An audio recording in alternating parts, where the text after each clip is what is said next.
এই লোকটা কে যে ভিখারি মতন দাঁড়ায় আছে? চলো তোমাদেরকে সত্যি বলি। হাই, আমি রাজা। আর আজকে আমার ব্লগে ডে 51। আজকে আমি অনেকদিন পরে দোকানে যাচ্ছিলাম, কেন 3 দিন ধরে আমাদের হোলির ছুটি ছিল।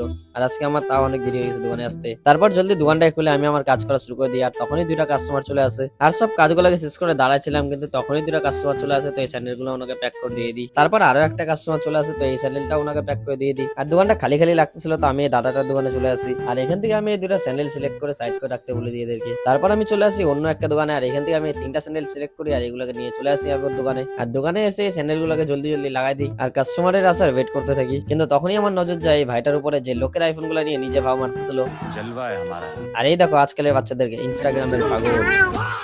আর তখনই এই কাস্টমারটা চলে আসে, তো এনাকে ওই স্যান্ডেলটা প্যাক করে দিয়ে দিই। তারপর সন্ধ্যা হয়ে যায়, তো জলদি ঝাড়াঝাড়ি করি। কিন্তু তখনই এতগুলো কাস্টমারের ভিড় লেগে যায়, তো বেশি দেরি না করে যতগুলো কাস্টমার আছে সবাইকে একটা একটা করে প্যাক করে দিয়ে দিই। আর এই যে আমাদের বীর্য মামা মালিক, যে গরিবের মতন ছিঁড়া গেঞ্জি পরে চলে আসছে, আর এর তো কোনোদিন হাসি বন্ধ হয় না। তারপর রাত্রে সবাই দোকান বন্ধ করতেছিল, তো আমরা কি করবো, আমরা আমাদের দোকানটা জলদি বন্ধ করে দিই। তারপর চলে যাই বাড়ি। আর তোমরা যদি আমার এরকমই ব্লগ দেখতে চাও তাহলে আমাকে ফলো করে নাও। বাই।